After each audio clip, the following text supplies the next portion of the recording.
Campbell. Aye. Teresa. Aye. Tim. Aye. Oswald. Hager. Okay, motion is carried. Next is the all-school musical, and I understand that this is going to be really an exciting musical. There's lots of talk about it. With that, we have asked that the curfew be extended to 1:15 to cover the party after the play. If there's no objection, I would entertain a motion. I believe we've done this in the past, so a motion has been made by Alderman Downey, second by Alderman DeRiso, that we extend the curfew time for the all-school musical cast party on Saturday, March the 17th to 1:15. Clerk will call the roll on this. Tim. Yes. Oswald. Hager. Yes. Downey. Yes. Teresa. Aye. Campbell. Aye. Gilbert. Yes. Motion is carried, 7-0. Next is the Macomb County Relay for Life. That relay event will be on June 16th from 4 to 10 on the square. They did this last year, and I think it worked out very well. If there's no objections for having the County Relay for Life, I would entertain a motion to let them go ahead and use the square. Motion has been made by Alderman Heigert, second by Alderman Oswald, that we allow the County Relay for Life to be held on the square from 4 to 10 on June 16th. Clerk call roll. Oswald. Aye. Gilbert. Yes. Campbell. Aye. Tim. Yes. Hager. Yes. Teresa. Aye. Downey. Yes. Okay, motion is carried, 7-0. Next is the Krispy Kreme sale, and if there's no objection, they're asking permission to sell Krispy Kreme donuts on the square and at businesses on Saturday, March the 10th. And if there's no objection, I would entertain a motion that we go ahead and put this item on file. Motion has been made by Hager, second by Oswald, that the Krispy Kreme letter be placed on file. If there's no objections, we'll go ahead and place on file. All those in favor say aye, those opposed say no, the ayes have it. Next will be public comment. Any public comment? I have one. I wasn't actually gonna be able to be here tonight, so I didn't place it on the agenda to do an update on the Illinois Alluvial Regional Water Company.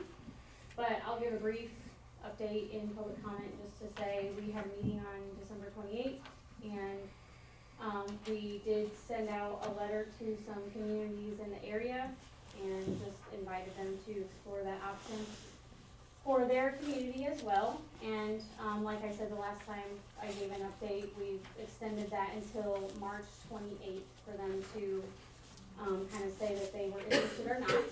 And so we're kind of in a holding pattern until we hear from interested communities. We do have interested communities, so I'm really hopeful that I'll have something more to bring to you at the end of Any other public comment?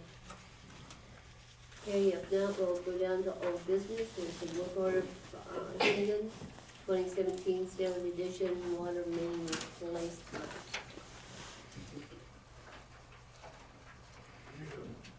Yep. This work order is for Hennigan to administer the work for the DCO grant. That's, we were awarded the grant last fall, Mhm. I believe last fall. Right. And the grant process as of a year or two ago doesn't no longer allow for $50,000 of the grant money to be used for engineering. So 2 years ago when we did, I believe it was North High and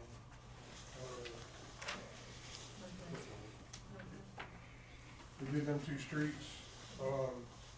I believe the comparison was like 107 or 17,000 for that, just because it was difficult. And this work order is for $73,911.02. That's the estimated cost for it. Is this going back with the side-by-side? Yes, and this goes along with the side-by-side comparison. That's why this is targeted for this grant purpose for standard edition. One has the grant, the other one is the scope of the work is with us. Yes, Beth? There, what you're saying is there is no money, allotted through the grant for engineering whatsoever?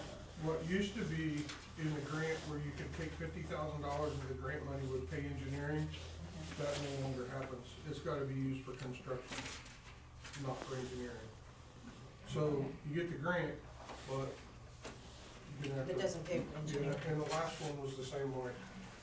So, when I was looking down their list of things that it does not include, the GPS field data collection, we're no longer able to do that, is that correct? We don't do that? That's not true. We're Okay. doing that as part of the, engineering construction oversight. GPS and all utilities that's being done, it's also being done on the project that we're doing now for the 5-year thing. So everything that we do, we are doing GPS documenting and updating the GIS stuff for the city. Oh, good, yeah. That's my new duties. Thank you. If there's no other questions, I would entertain a motion. Mayor, I would move that we accept the request from Milligan and Associates. Okay, motion has been made by Alderman DeRusso, second by Alderman Heidrich, that we go ahead and approve the work order, Hennington's 2017 Standard Edition water main replacement at the cost of $73,911.02. If there's no other questions, clerk will call the roll. Philbrook, Yes. Campbell, Aye. Teresa, Aye. Downing, Yes. Tiger, Yes. Oswald. Aye. Two. Yes. Motion is carried, 7-0.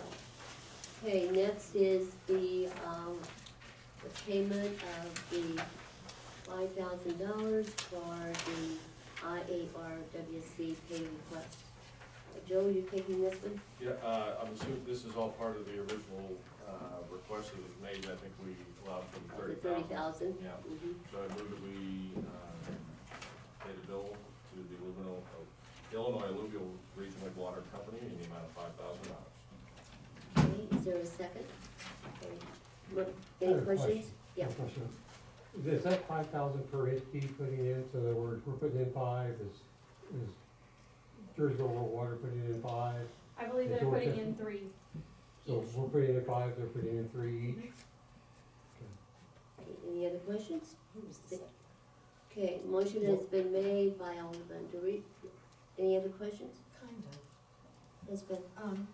Since you are putting a deadline of March 31st, did you guys discuss what'll happen if you don't get any other communities involved? When March 31st rolls around and nobody else has signed on, have you discussed what's gonna happen from that point? We have discussed that then we will know how we need to engineer the project. How you need to engineer it, how you need to proceed Yes. as far as, okay.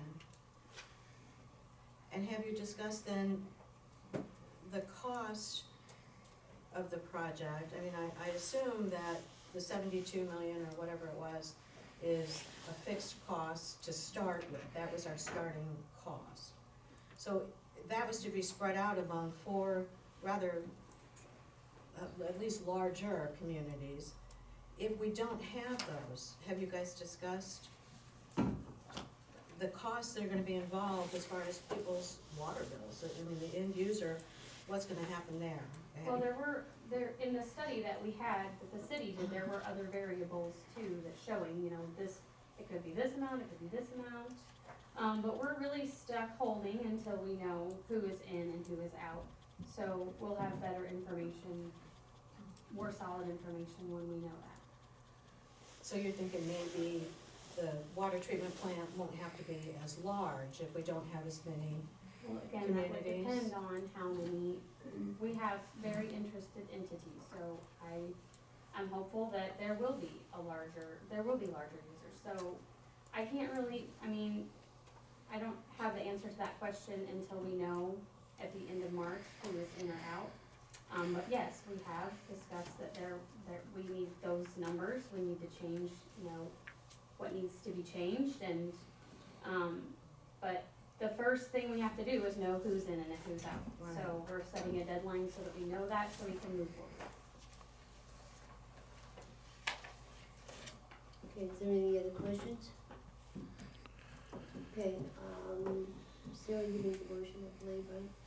You made the motion? There's a second. Okay. Motion has been made by Alderman Oswald, second by Alderman DeRiso, that we go ahead and pay the Illinois Alluvial Regional Water Company, the payment of $5,000, for the information and support of the water company. Is there any other questions? If not, the clerk will call the roll. Haggard, No. Campbell, Aye. Teresa, Aye. Toon, No, Downey, Yes. Philbrook, No, Oswald. Okay. Motion is carried, there are 4 yeses and 3 noes, yes? Question, Dan, does the mayor have to vote since there's not 5?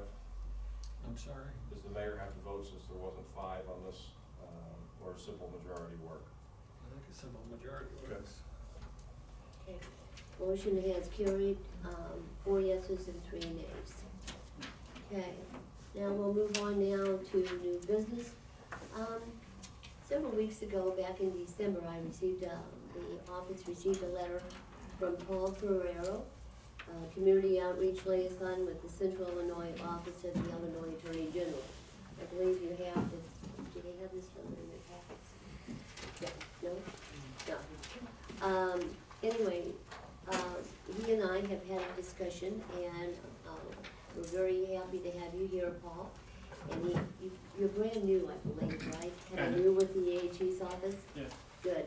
And he's gonna give us a little briefing on what the AG's office does when it comes to consumer, fraud, all sorts of different things. So Paul, welcome to Carlinville and welcome to the city council, and we look forward to hearing from you. I appreciate it, and Mayor Musio and council members, thanks for having me tonight. I want to be very brief, but I did think this would be a good opportunity to try to get you guys as elected officials some information on how you can help the people that you represent when they encounter problems as consumers. I guess first, really briefly, the Attorney General's office, until I started working there, I had a very narrow idea of the scope of the work that they do.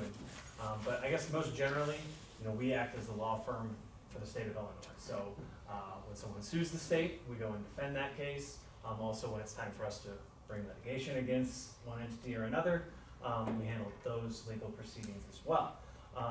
Now, the office has a ton of different bureaus, and like I mentioned, it was a little bit shocking to me when I first started, just how broad our responsibility is. But the one that I am here to talk about tonight, and the one that all of you should care about, is our Consumer Bureau, our Consumer Protection Bureau, and basically they're responsible for enforcing the Consumer Fraud Act in Illinois. All of your constituents are consumers, and I want to talk a little bit about the way that we try to help them out. So basically, we do have this law in the state, but primarily in terms of keeping our ear to the ground as what's going on, we rely on the consumers themselves. I've left forms with Mayor Musio, our consumer complaint form, that I'm hoping she will share with you, and you can get to constituents that might have problems. But basically, when you as a consumer or anybody you represent encounters a problem with a business or any type of entity, we try to get people to file these complaints. And mostly people kind of freak out a little bit when they think file a form with the government. But it's actually very simple. It's a front and back form. Really just says who the person is, what the business or entity is they're having problems with, and what happened. We will use that information and usually contact the business, ask them what's going on. Usually we can work out a mediation plan. It doesn't need to go any further than that. But we still want them, because in instances where we can't work out a situation like that, we can investigate some of these places and actually file litigation if we're finding them in violation of the law. Mostly that's not necessary, but we do try to keep our ear to the ground. Lastly, we take that information and go and send people like myself out into the community to try to give a presentation about the latest scams or what's going on in the news that might make consumers vulnerable to, identity theft or fraud. And I'd like to give you just a couple, usually these presentations are something like 45 minutes.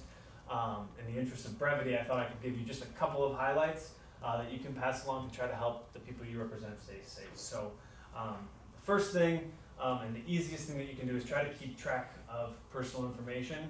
I go all over the state and talk to folks, and I'm surprised by how many of them will show me their social security card that's in their wallet right now. So don't do that, and try to get people to not do that. But there's something anybody over 65 basically has in their wallet that also has their social security card, of course their Medicare card.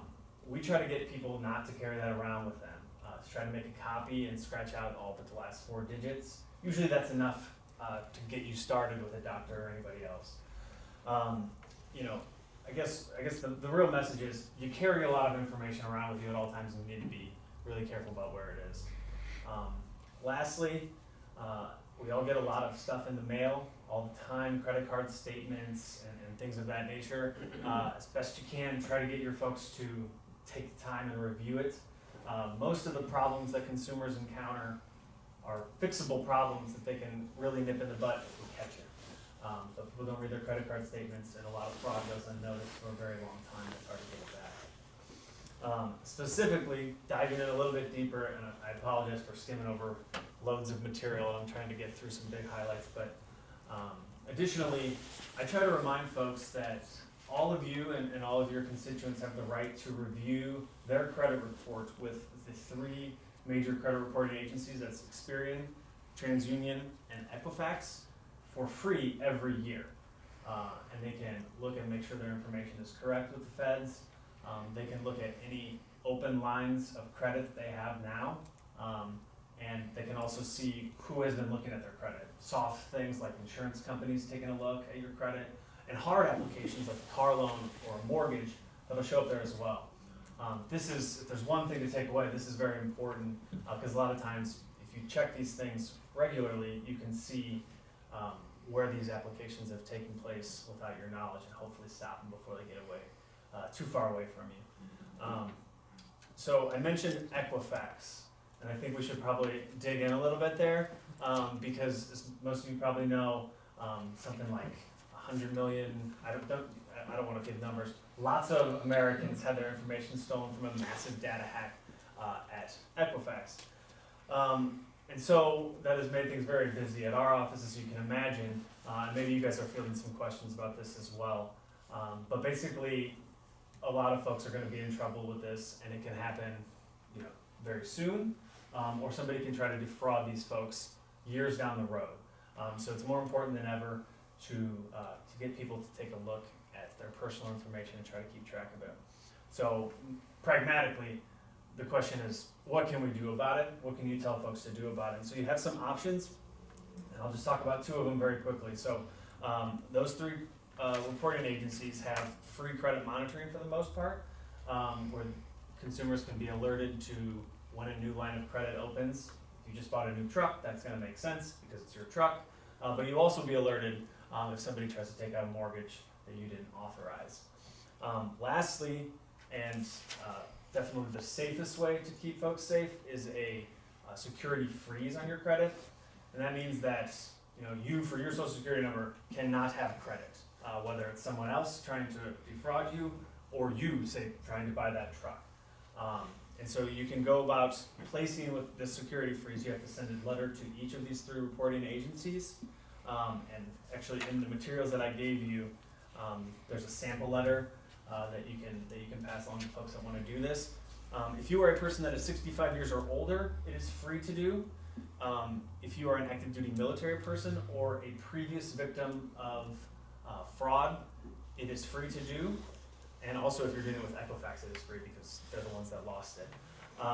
Other than that, it takes $10 to put the freeze on, and $10 to take the freeze off with those other 2 agencies.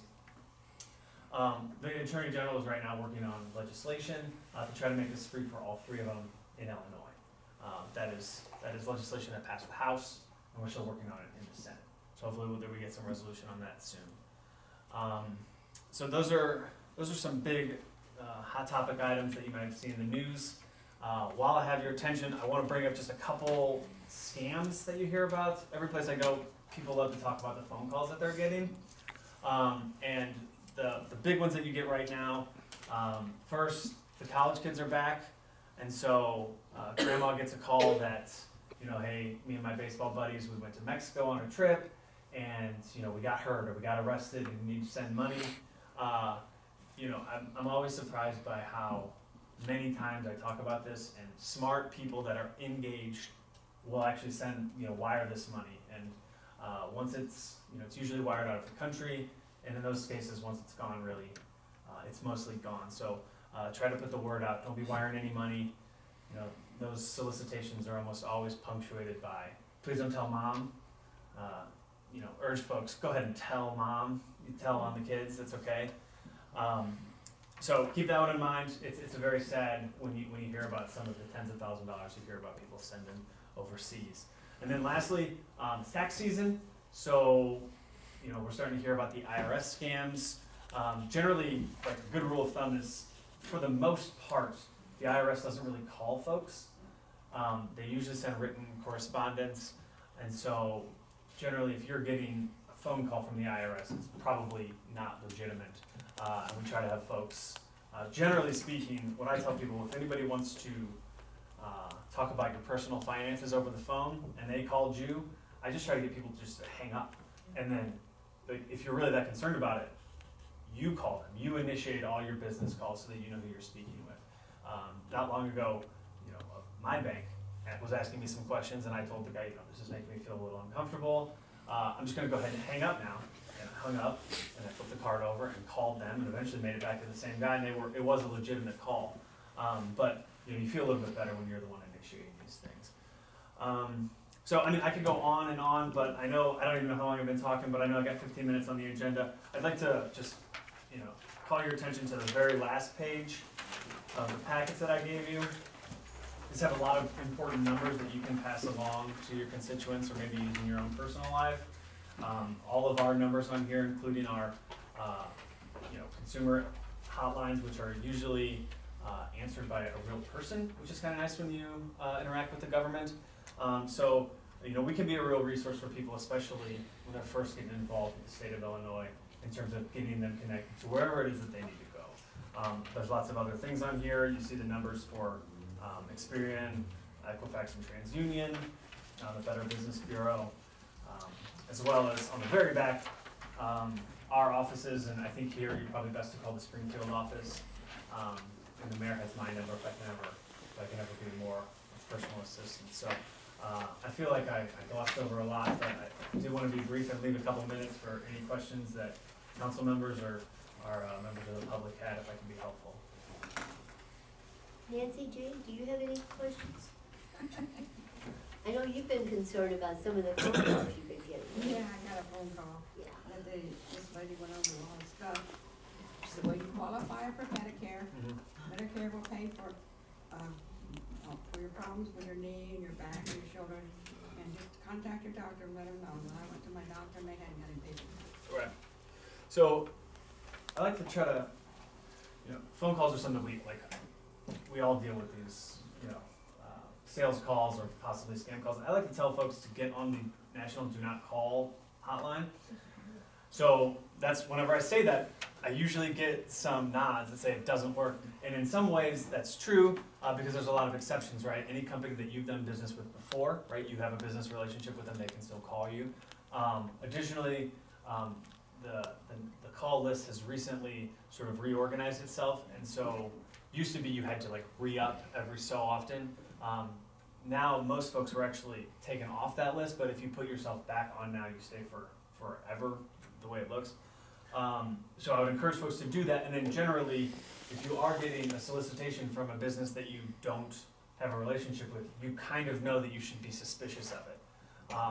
And hopefully, that at least changes the mindset a little bit, rather than this incredible deal for this awesome cruise, you have a little bit more skepticism on because they're not supposed to be calling you in the first place. So it's not perfect, but it is one tool that folks can use to at least change their attitude on who's contacting them over the phone.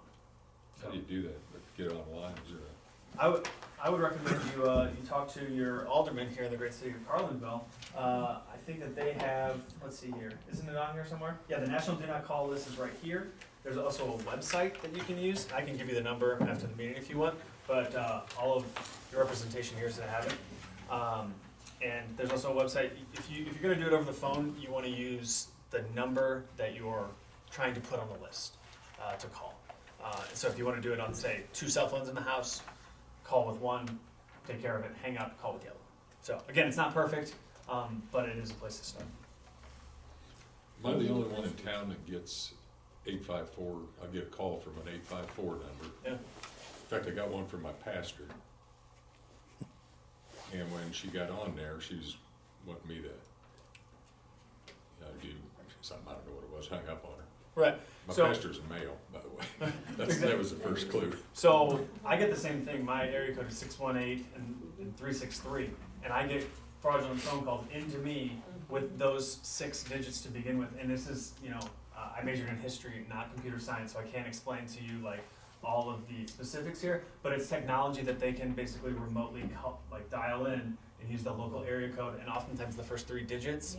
And so it looks a lot like a local call, which I think, rightly, those folks would assume you're more likely to pick up. So, that's, I try to remind folks they can invest in this type of technology and innovation because they're making money at scamming people. So they're getting smarter and they're working harder. So we all have to do a better job and make sure to educate folks.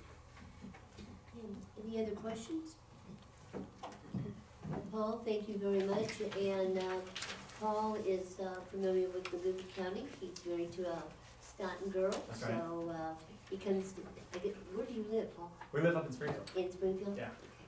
Well, So don't be shy, come back to Magoon County whenever you can. I'd be happy to, and thanks again for having me, and I'll stick around if there's any other All right, questions. did a great job, yeah. thank you very much. Thank you.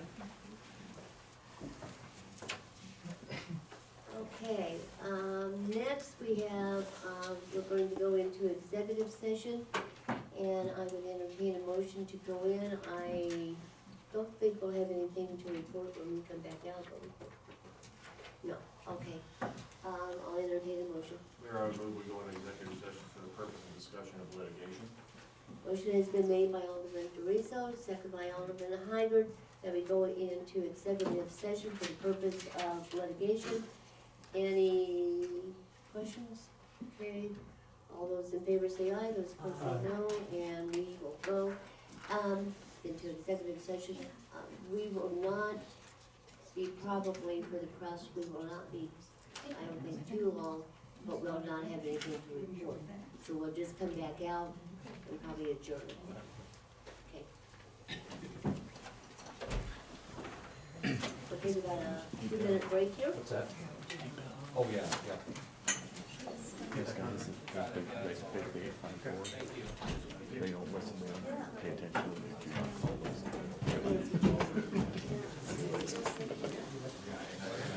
I read Rex. She didn't care one way or the other.